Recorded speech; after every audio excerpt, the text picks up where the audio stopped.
The oak door shook violently at 5 in the morning, not from the storm outside, but from my sister's fist. After vanishing for 3 years, she was back, screaming that she owned this house and giving me 24 hours to leave. She waved a decade-old will, clueless that I had secretly bought the property legally 5 years ago. She thought she was evicting me, but she was actually digging her own grave. My name is Elena, and for the last 5 years, I had curated a life of quiet order that I fiercely protected. That order was violently dismantled at 5 in the morning on a Tuesday. The silence of my suburban Seattle neighborhood, usually broken only by the steady, rhythmic drumming of rain against the cedar siding, was shattered by a sound that made the fillings in my teeth ache. It was a heavy, desperate pounding against the front door, the kind of noise that signaled a fire or a police raid.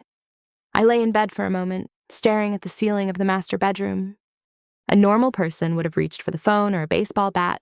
A normal person would have felt a spike of adrenaline or fear. I only felt a deep, resonant exhaustion that settled into my bones like lead. I knew that knock. It was the chaotic, demanding rhythm of my childhood, a sound I had not heard in 3 years, but recognized instantly. I pulled on my robe and went downstairs, the cold hardwood floor biting at my bare feet. Through the frosted glass panel of the entryway, I could see distorted shapes moving in the gray pre-dawn light. I unlocked the deadbolt and pulled the heavy oak door open. The damp chill of the Pacific Northwest rushed in, carrying the scent of wet asphalt and the unmistakable, sharp odor of cheap bourbon. Standing on my porch was Brenda. She was soaked to the bone, her blonde hair plastered to her skull in greasy strands. Her eyes were wide and bloodshot, darting around with a manic intensity that made my stomach turn. Next to her stood a man I did not know, a hulking guy with a neck tattoo of a scorpion and eyes that looked like they had seen the inside of a few too many jail cells. I assumed this was Rick. Brenda did not say hello. She did not ask about Mom or Dad, or how I had been surviving alone in this house since they passed. She simply stepped forward, her muddy boots encroaching on the threshold. "I own this house. Elena!" she screeched, her voice cracking with a mixture of hysteria and entitlement. "You are just a squatter. You need to pack your things. Right now, before I call the cops and have you thrown out on the street." I stood my ground, tightening my grip on the door frame. I looked at my sister, really looked at her. She was 34 years old, but in the harsh porch light, she looked significantly older. She wore the ravages of her choices like a second skin. This was the woman who had packed a bag and vanished the moment the medical bills started piling up, leaving me to navigate the slow, agonizing decline of our parents alone. "You've been gone 3 years. Brenda," I said, my voice low and steady, lacking any warmth. "That doesn't matter," she yelled, spittle flying from her lips. "I'm the oldest. It's my birthright." She reached into the pocket of her oversized denim jacket and pulled out a crumpled, water-stained bundle of papers. With a dramatic flourish, she threw them at my chest. They hit me and scattered onto the floor. "Read it," she demanded, her voice shrill enough to wake the neighbors. "That is the will. Mom and Dad left everything to me. To Brenda, not to you." I slowly bent down and picked up the top sheet. It was a piece of notebook paper, covered in my father's shaky handwriting from over 10 years ago. It was a relic from a time before the gambling debts, before the second mortgage, and before the bank took everything. It was a document that had been legally irrelevant for half a decade. "This is 10 years old," I said, looking up at her. "It's valid," she screamed. Rick shifted his weight, trying to look menacing, but he just looked cold and wet. "I'm giving you 24 hours, Elena. If you aren't gone, I'm going to make your life a living hell." I looked at the paper in my hand, then back at the woman who shared my DNA but none of my history.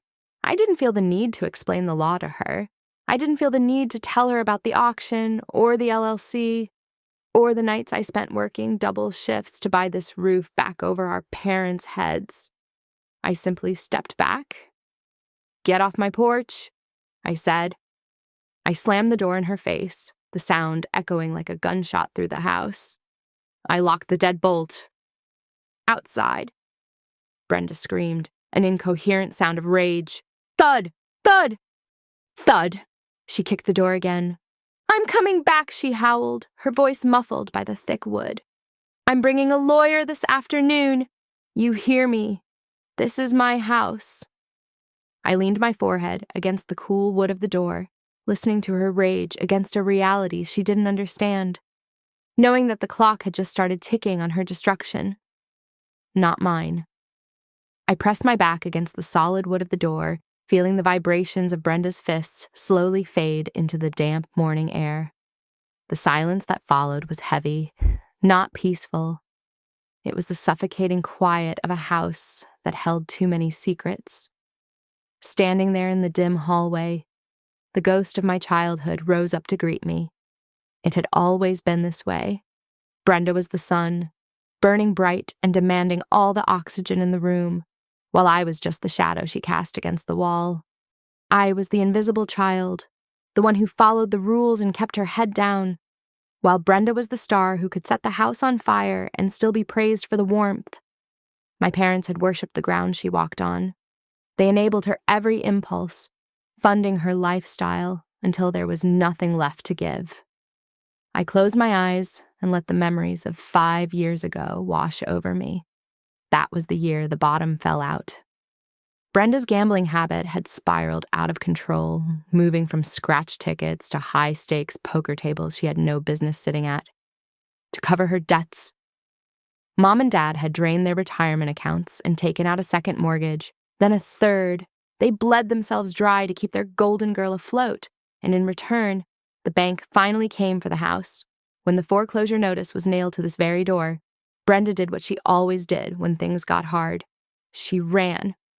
She packed a bag in the middle of the night and vanished, leaving no forwarding address, just a text message to Mom saying she needed to find herself. She left me alone with 2 heartbroken, failing parents and a mountain of debt that seemed insurmountable. I didn't run. I couldn't. Instead, I buried myself in work. I took a job at Vanguard Global, a massive logistics firm, and I worked like a woman possessed. I took every overtime shift available. I missed birthdays, skipped holidays, and lived on instant coffee and cheap sandwiches. While women my age were planning weddings or traveling to Europe, I was studying real estate law and saving every single penny. I became a ghost in my own life, driven by a singular, cold purpose. Then came the day of the auction. This was the secret that sat in my chest like a jagged stone, the truth that Brenda was so blissfully unaware of. I did not inherit this house. I bought it. I had formed a limited liability company called Phoenix Holdings to keep my name off the public records. On a rainy Tuesday morning 5 years ago, standing in the back of a county courthouse, Phoenix Holdings placed the winning bid on my parents' foreclosed home. I used every cent of my savings to secure the deed. I never told Mom and Dad that I was the owner behind the faceless company. I couldn't strip them of their last shred of dignity. Instead, I presented them with a lease agreement from the new landlords, offering them a rent they could afford on their meager Social Security checks. They lived out their final years believing a benevolent investor was letting them stay. They died grateful, never knowing their daughter was the one signing the checks on the other side. When they passed away last year within months of each other, I simply moved in. I let the neighbors assume I had inherited the place. It was easier than explaining the complicated web of financial ruin and redemption I had woven. Brenda had absolutely no idea. She had missed the bankruptcy. She had missed the foreclosure. She had missed the funerals. In her mind, time had frozen the moment she left. She truly believed that the 10-year-old will in her hand was a golden ticket, unaware that a will cannot grant you property that the deceased did not own when they died. I pushed myself off the door and walked into the living room, looking at the spot where my father used to sit and worry about bills. A cold, dark amusement curled in my gut. If I told Brenda the truth right now, if I showed her the deed with Phoenix Holdings stamped across the top, this game would end instantly. But looking at the mud she had tracked onto my porch and remembering the years of neglect she had inflicted on our family, I decided against it. I wanted to see how far she would go. I wanted to see her confidence swell before the ground opened up beneath her. She wanted a war fine. She had no idea she was marching into a minefield I had spent 5 years laying down. The fluorescent lights of Vanguard Global usually had a calming effect on me. They represented order, logic, and the cold precision of international logistics. I sat at my desk, staring at a manifest for a shipment of microchips bound for Singapore, trying to force my brain to process the routing numbers. However, the phone in my pocket was vibrating against my thigh with the persistence of an angry hornet. Every 3 minutes, a new call came in from a blocked number. I declined each one, my jaw set tight. I was not going to let Brenda drag her chaos into my sanctuary. But Brenda was nothing if not persistent. 10 minutes later, the intercom on my desk buzzed. It was the receptionist, her voice trembling slightly. "Elena, I have a woman on line 1. She's shouting.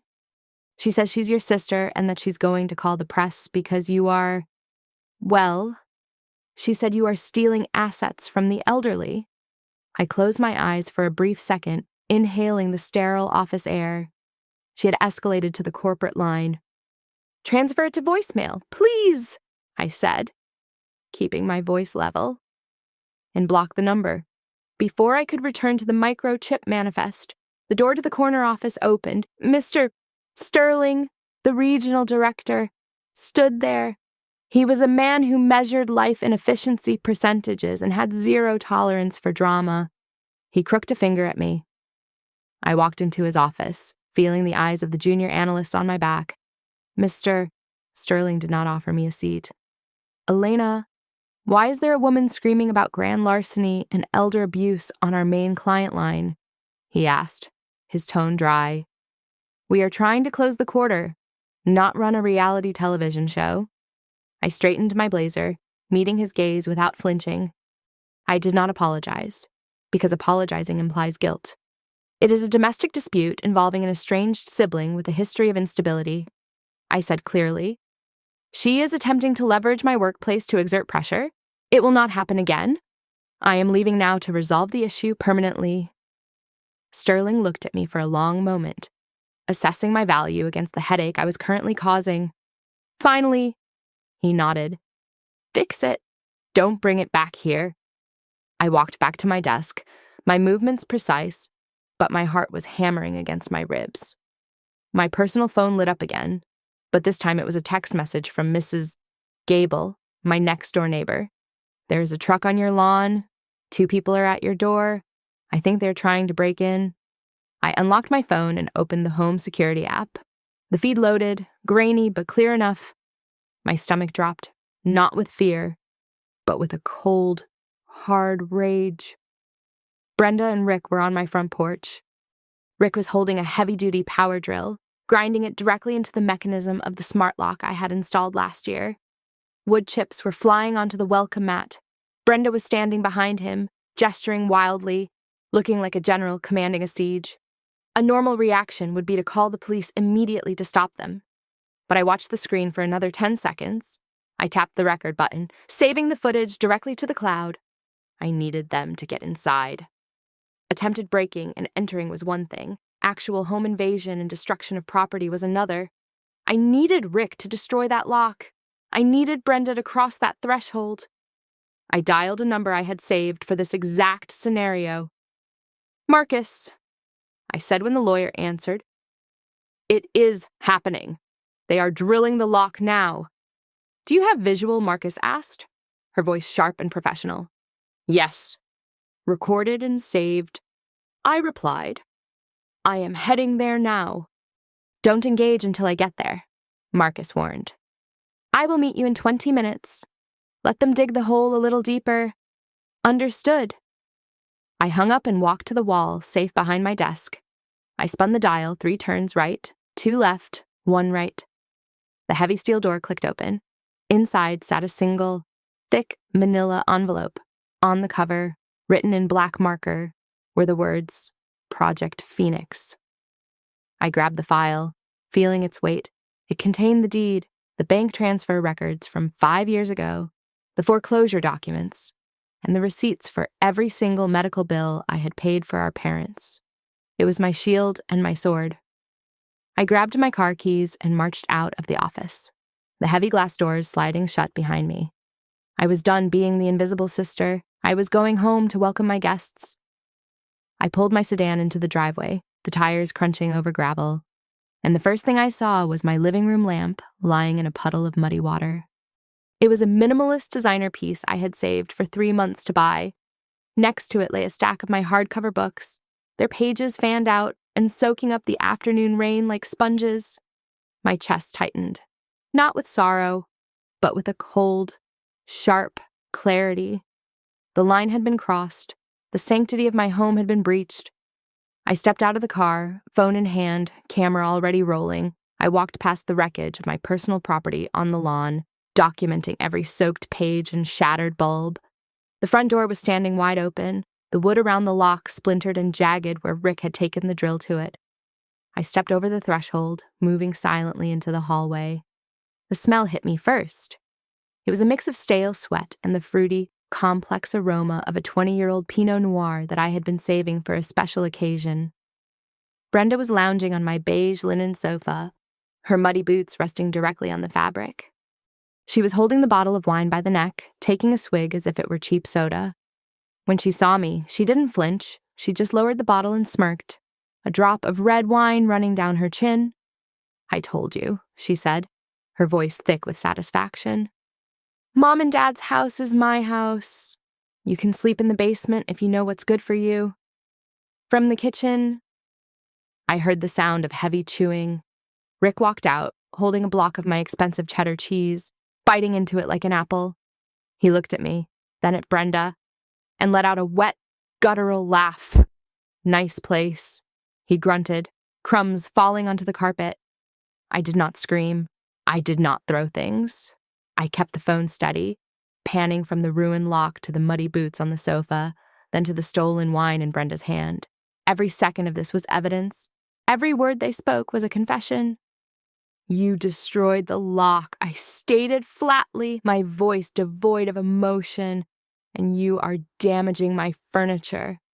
"My furniture," Brenda corrected, slamming the wine bottle down on the glass coffee table hard enough to threaten a crack.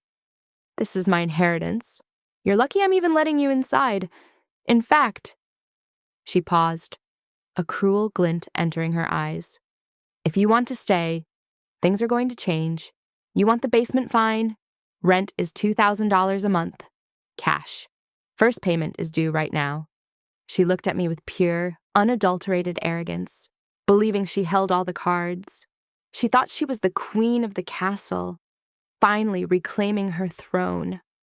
I lowered the phone slightly, but kept it recording. I needed her to say it. I needed her to confirm her intent on record, to lock herself into the lie so tightly that no lawyer could ever cut her loose. $2,000, I repeated, "for a house you claim you inherited." "That is right," she snapped. "Market rate. Take it or get out." I took a slow breath. "Brenda, answer me one thing. Are you absolutely certain?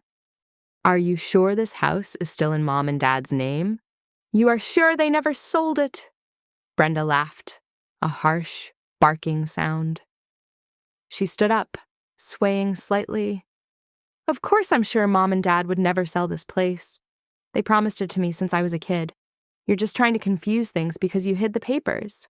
Aren't you? You hid the original deed because you're a jealous little—" She trailed off, shaking her head. "The will is supreme, Elena. It overrides whatever lies you're trying to spin. This house is mine." I looked at her, really looked at her, and saw the tragedy of her ignorance. She had just confessed to extortion and trespassing based on a premise that had been false for half a decade. "Okay," I said softly. "I just wanted to be clear on your position." I stopped the recording and slipped the phone into my pocket. She interpreted my silence as defeat. She didn't know I was simply waiting for the perfect moment to drop the guillotine. The digital assault began before the sun had even set. My phone.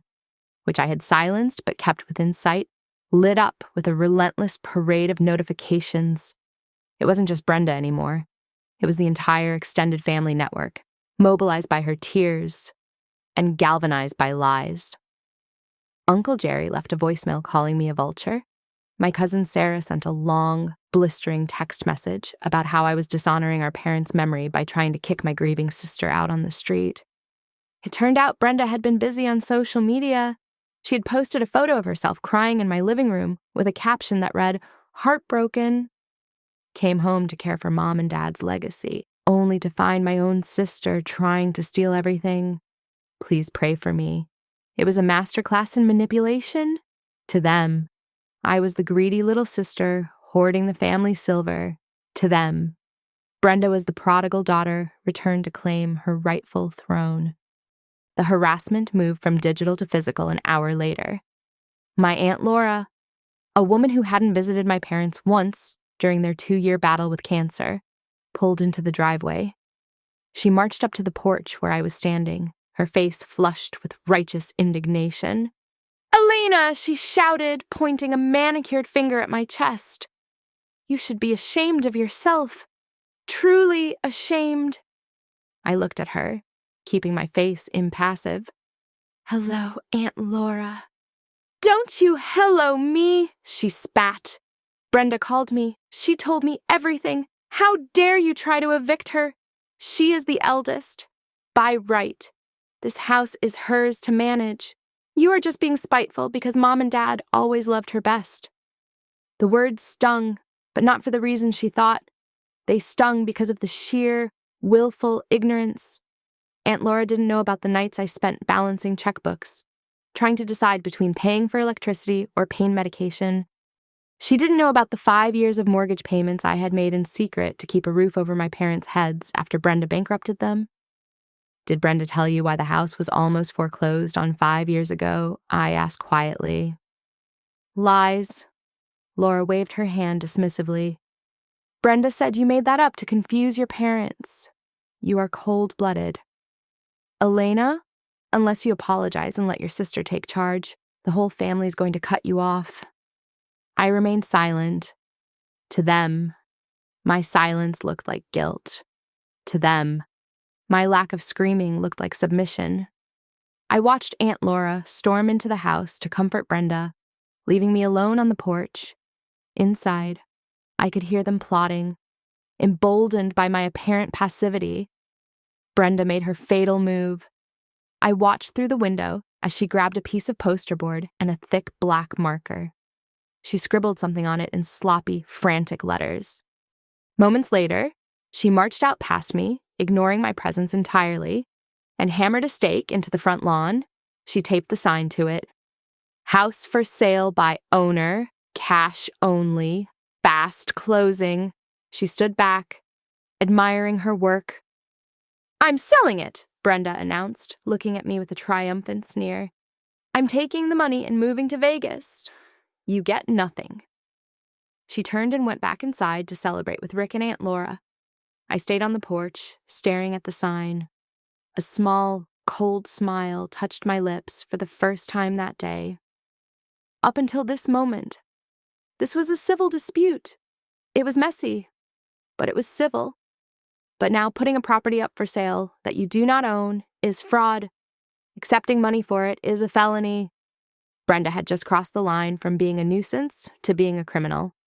I pulled out my phone and typed a message to Marcus. She just put up a for sale sign. She is soliciting buyers.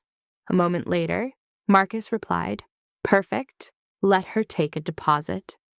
That is the point of no return. We trigger the trap then.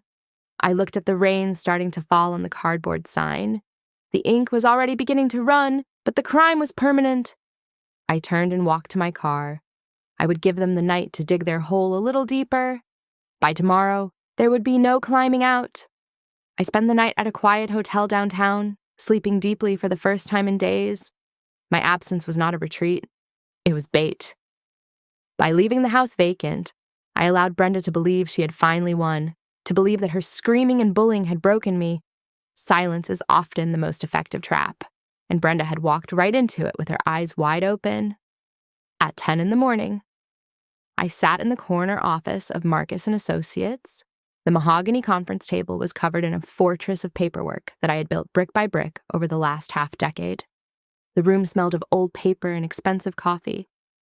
"Let's review the chain of title one last time," Marcus said, adjusting her glasses and tapping a document with a thick red seal. "The deed is undeniably registered to Phoenix Holdings. You are the sole proprietor and managing member of Phoenix Holdings. The previous occupants, your parents, were tenants under a standard residential lease agreement which expired upon their death last year."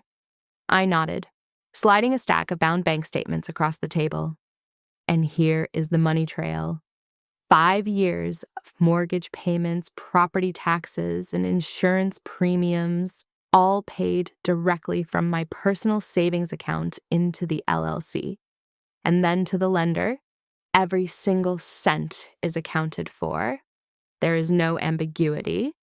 Marcus looked over the papers with a shark-like grin that made me glad she was on my side. "She broke the lock, which is breaking and entering. She threw your furniture on the lawn, which is destruction of property. But those are just misdemeanors compared to what she is attempting now. If she actually tries to sell this house, if she signs a contract or takes money, that is what I am waiting for," I said, my voice cold and steady. "I do not want a slap on the wrist. I want the kill shot. I want a felony that sticks." I opened my laptop and pulled up the live feed from the hidden cameras I had installed in the living room months ago for security. The image was crisp. Brenda was wearing one of my silk blouses, pacing around the living room like she was the lady of the manor. She had cleaned up the mess she made yesterday, hiding the evidence of her tantrum to present a perfect, respectable facade. A young couple walked into the frame. They looked nervous but excited, holding hands tightly. They were the perfect victims, naive, eager, and looking for a bargain in a tough market. "So, like I said on the phone," Brenda told them, her voice dripping with a fake sweetness that made my skin crawl. "I just want a quick sale. My parents left me this place, but I have business in Vegas to get back to. I am willing to let it go for $200,000, but I need a deposit today to hold it." I watched the husband's eyes widen. 200,000 was half the market value. It was too good to be true, but greed often blinds people to the reddest of flags. "And your sister, the wife?" asked timidly, looking around. "We heard some shouting yesterday." Brenda waved a hand dismissively. "Oh, Elena? Don't worry about her. They finally kicked that moocher out. She was just crashing here, eating my food. She is gone for good." I felt a muscle twitch in my jaw, but I didn't look away from the screen. "We can do the deposit," the husband said, reaching into his leather jacket. "We brought cash, like you asked. $10,000. "Perfect," Brenda beamed, her eyes lighting up. "Let's count it out right here on the table." I watched in silence as the stack of $100 bills changed hands. Brenda's greedy fingers thumbed through the cash. Her face lit up with a triumphant glow. She had no idea she was counting the years of her prison sentence. "That is it," Marcus said softly beside me. "The transaction is complete. That is grand larceny and real estate fraud." I closed the laptop with a snap. The waiting was over. The trap had not only sprung, but it had also crushed the mouse. I picked up my phone and dialed the number for Sheriff Miller, a man I had spoken to briefly yesterday to warn him of a potential escalation. "Sheriff," I said the moment he answered. "This is Elena. It is done. She just took $10,000 from a couple for a house she does not own. I am coming over with the deed and my lawyer. We will meet you there," the sheriff replied. I stood up and smoothed my skirt. The calm before the storm was over. It was time to bring the thunder. At 5 o'clock in the afternoon, the sky had turned a bruised purple, matching the impending bruise on my sister's ego. I sat in the passenger seat of Marcus's black luxury sedan, watching the scene unfold through the tinted glass. Behind us, 2 police cruisers rolled silently into the cul-de-sac, their lights flashing but their sirens off to maintain the element of surprise. This was not a family visit. This was a tactical strike. I stepped out of the car, smoothing the lapels of my tailored navy blazer. The air was cool and crisp, but the noise coming from my house was hot and chaotic. Bass-heavy music was thumping so hard I could feel it in the soles of my heels. Through the front window, I could see shadows dancing. Brenda and Rick were celebrating their first big score, likely drinking through the $10,000 in cash they had swindled just hours ago. We walked up the driveway in a phalanx. Sheriff Miller took the lead, pounding on the door with a force that rattled the frame. "Police, open up." The music cut out abruptly. A moment later, the door swung open. Rick stood there, a beer bottle in hand, his eyes glassy. When he saw the uniforms, his face went pale, and he took a stumbling step back. Brenda pushed past him, her face flushed with alcohol and misplaced confidence. She looked at the sheriff, then at me, and curled her lip in a sneer. "What is this?" she demanded, slurring slightly. "You cannot be here, I told you. This is private property." "We received a report of fraudulent activity and trespassing," Sheriff Miller said, his voice flat and authoritative. "We need to see proof of ownership for this residence immediately." Brenda laughed, a shrill, grating sound. She reached into her back pocket and whipped out the same water-stained, crumpled piece of notebook paper she had been brandishing for 2 days. She shoved it toward the sheriff's face like a shield. "Here, read it," she shouted. "My parents left this house to me. I am the executor. I am the owner. These people have no right to come in here." The sheriff didn't even touch the paper. "Ma'am, that is a handwritten will. It establishes intent for inheritance, but it is not a deed. It does not prove current legal title to the property." "It's the same thing," Brenda screamed, her confidence starting to fray at the edges. I stepped forward then. The contrast between us was sharp enough to cut glass.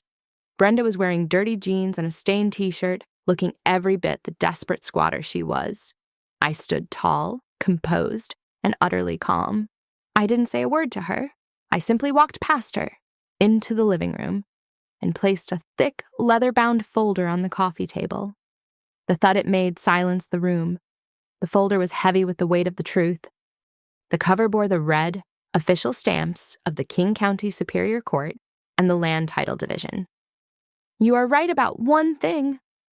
"Brenda," I said, my voice soft but carrying clearly in the sudden silence. "Mom and Dad did leave a will. They wanted you to have everything." Brenda blinked, confused by my agreement. "See, I told you." But I cut her off. "You forgot to check if there was actually anything left to inherit." I nodded to Marcus. My lawyer stepped forward, opening the folder with the precision of a surgeon. She laid 3 documents out side by side. This home was foreclosed on by the bank 5 years ago due to non-payment of the mortgage, Marcus announced, her tone dry and factual. The title was stripped from your parents at that time. It was then purchased at public auction by a private entity called Phoenix Holdings. Brenda stared at the papers, her mouth opening and closing like a fish out of water. "Phoenix? What? No?" "That's a lie. Mom and Dad lived here until they died." "They lived here as tenants," Marcus corrected. "They paid rent to Phoenix Holdings. And if you look at the articles of incorporation right here," Marcus pointed a manicured finger at the bottom line of the final document, "you will see that the sole director and owner of Phoenix Holdings is Elena." I watched the color drain from Brenda's face. It didn't happen all at once. It started at her lips and washed down to her neck until she looked like a ghost. The arrogance evaporated, replaced by the terrifying, hollow realization that she had not been fighting for her birthright, but trespassing on my property. "You," Brenda whispered, her voice trembling. "You own it, I bought it, I said, I saved it, and you just tried to sell it." I looked at the sheriff. "Sheriff, that cash on the table is the deposit she took from a young couple this morning. That is proceeds from a felony fraud. The trap snapped shut." There was nowhere left to run. The silence that filled the living room was heavier than the humid air outside. Brenda stood frozen, her eyes glued to the documents spread across the coffee table. Her brain seemed unable to process the reality that the paper shield she had been hiding behind the will was nothing more than a historical artifact, completely irrelevant to the current ownership of the house. Beside her, Rick was quicker on the uptake. He saw the badges, the guns, and the thick file of undeniable proof. He started to slide his feet backward, inching toward the sliding glass door that led to the patio, his eyes darting around like a trapped rat. "I wouldn't do that if I were you," Sheriff Miller said, his voice calm but dangerous. One of the deputies stepped forward, blocking Rick's path. Rick froze, raising his hands in a gesture of surrender. I stepped closer to Brenda, my heels clicking sharply on the hardwood floor. I wanted her to hear this. I wanted her to understand exactly what she had done. "I let Mom and Dad stay here for free," I said, my voice cutting through the room. "For 5 years, I paid the mortgage, the insurance, and the taxes. I created a lease agreement just to give them a sense of normalcy, but I never took a dime from them. I saved them from homelessness. And you, in the span of 48 hours, you broke into my home, destroyed my furniture, and committed felony fraud by trying to sell my property." Brenda looked up, her face pale and sweaty. She opened her mouth to speak, but the sound of footsteps on the porch interrupted her. I turned and nodded to the sheriff, who opened the front door. The young couple from earlier that morning walked in. The husband looked furious, and the wife looked on the verge of tears. When they saw Brenda, the husband pointed an accusing finger. "That is her," he told the sheriff. "She took our money, she took $10,000 cash and told us the house was hers." Brenda flinched as if she had been slapped. The presence of the victims in the room stripped away any last pretense of this being a simple family misunderstanding. This was a crime scene, and she was the perpetrator. Panic finally set in, displacing her arrogance. Brenda's face twisted into a mask of ugly, desperate rage. She lunged toward me, screaming. "You liar," she shrieked, spittle flying from her mouth. "You! You tricked them. You made them sign the house over to you. You took advantage of them being old." I didn't flinch. I simply reached back into the folder and pulled out the final piece of the puzzle. It was a stack of bank statements, highlighted in neon yellow. I thrust them into her hands. "Read it, Brenda," I commanded. "Look at the dates. Look at the recipients." Brenda's eyes scanned the pages. Golden Chip Casino, Emerald City Betting, online poker transfers. I read aloud, reciting the list I had memorized years ago. Mom and Dad didn't lose the house because they were old. They lost the house because they spent their entire life savings paying off your gambling debts. They took out 3 mortgages to cover your losses. They went bankrupt trying to keep you out of jail. The room went dead silent. Aunt Laura, who had been standing in the corner clutching her purse, stepped forward. She snatched the papers from Brenda's trembling hands. I watched as my aunt read the lines, her face turning a deep shade of crimson. She looked at the foreclosure dates, then at the debt payments, and finally at the purchase agreement signed by Phoenix Holdings. The realization hit Aunt Laura like a physical blow. She realized she had been fiercely defending the predator and attacking the savior. She looked at me, her eyes wide with shame, unable to form words. You did this," Brenda whispered, the papers slipping from her fingers to the floor. "It was my fault. It was always your fault," I said coldly. "I just cleaned up the mess so Mom and Dad could die in peace. I saved the family honor. Brenda, not you."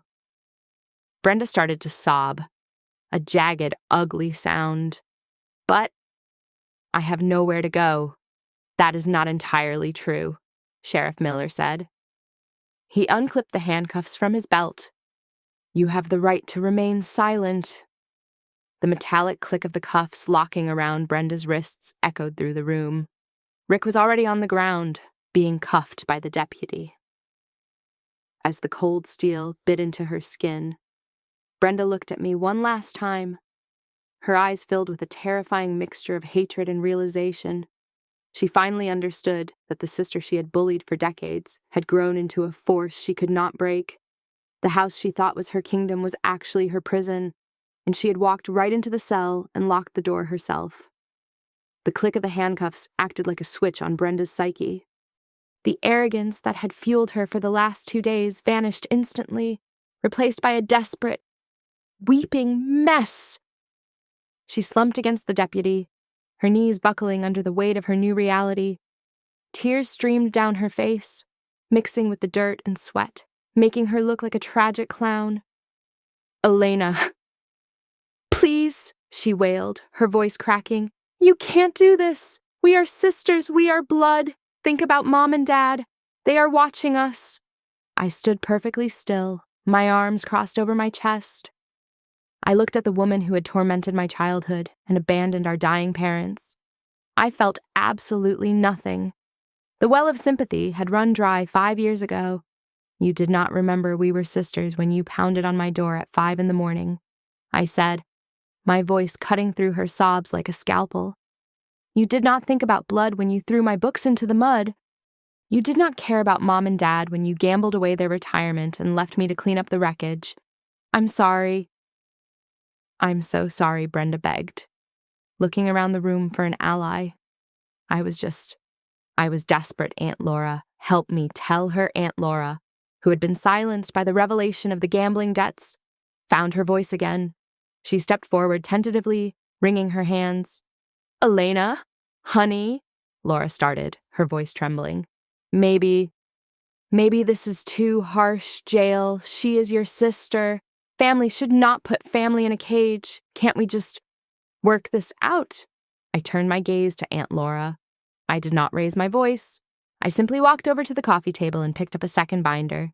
This one was filled with medical invoices, funeral costs, and the settlement letters for the debts I had paid off. "You want to talk about family responsibility?" I asked. I opened the binder and held it out to her.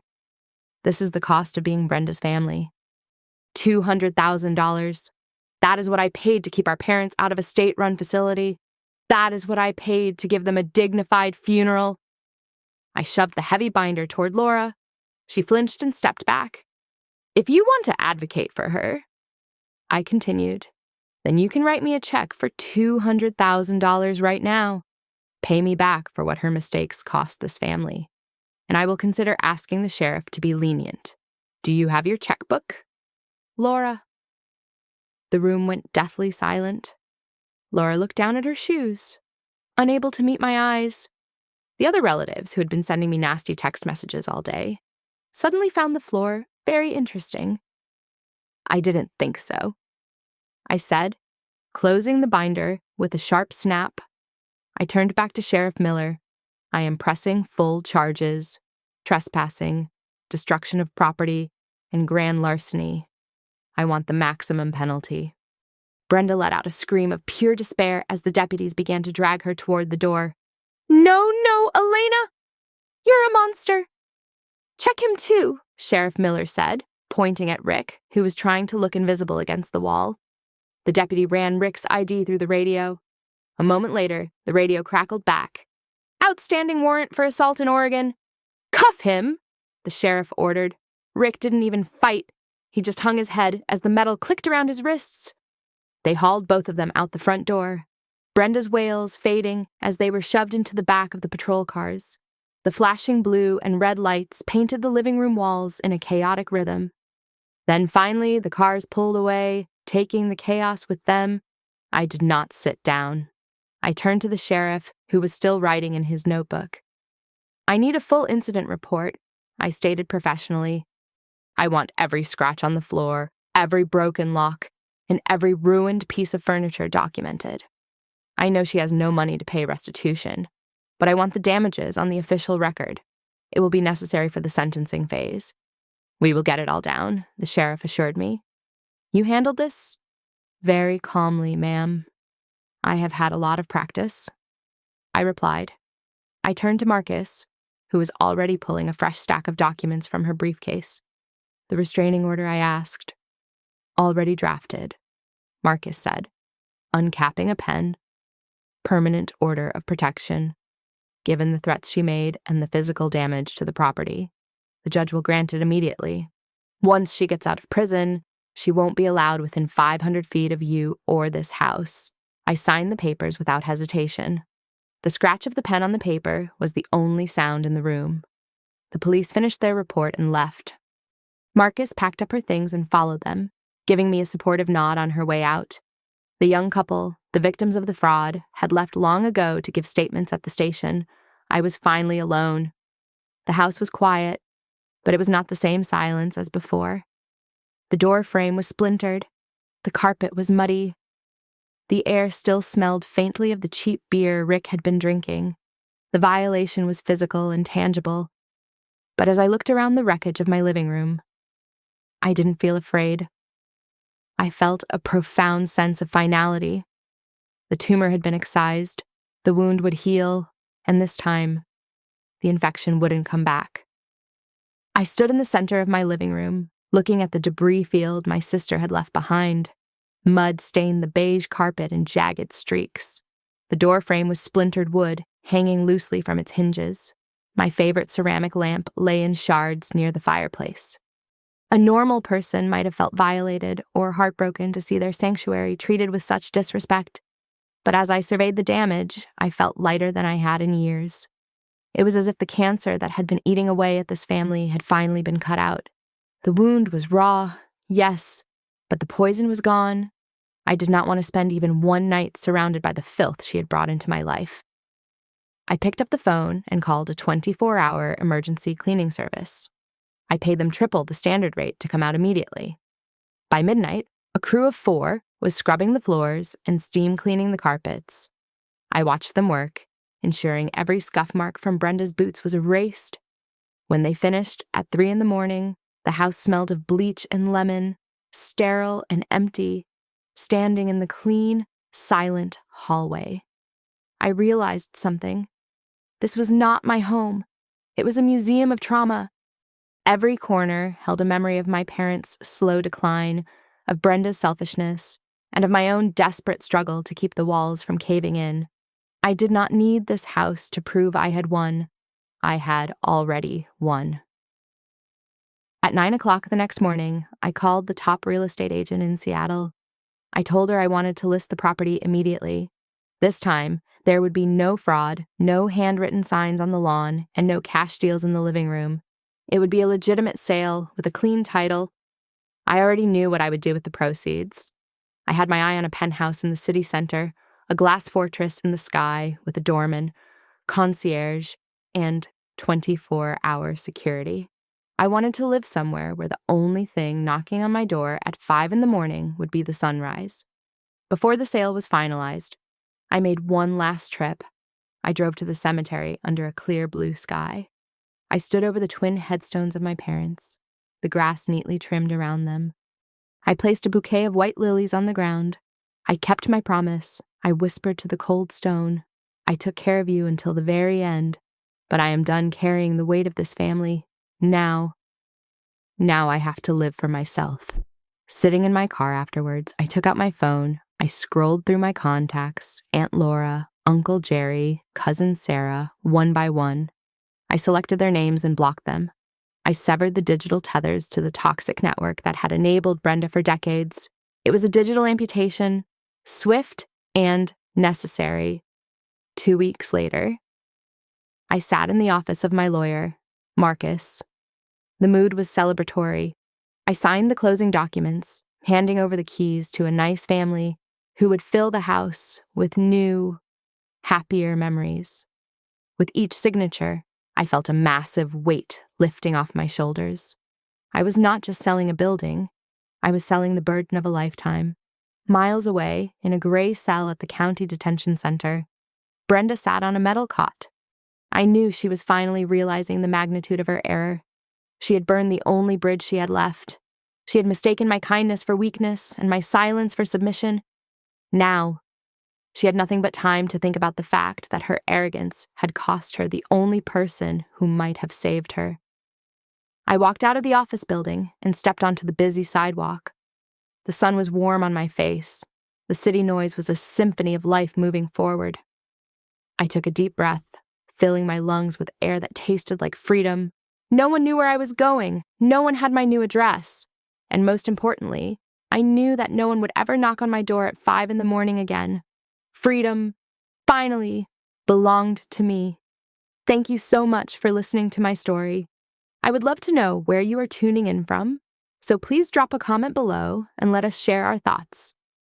If you enjoyed this story, please make sure to subscribe to the channel Mira Revenge Stories, hit that like button, and give us a hype to help the story reach even more people.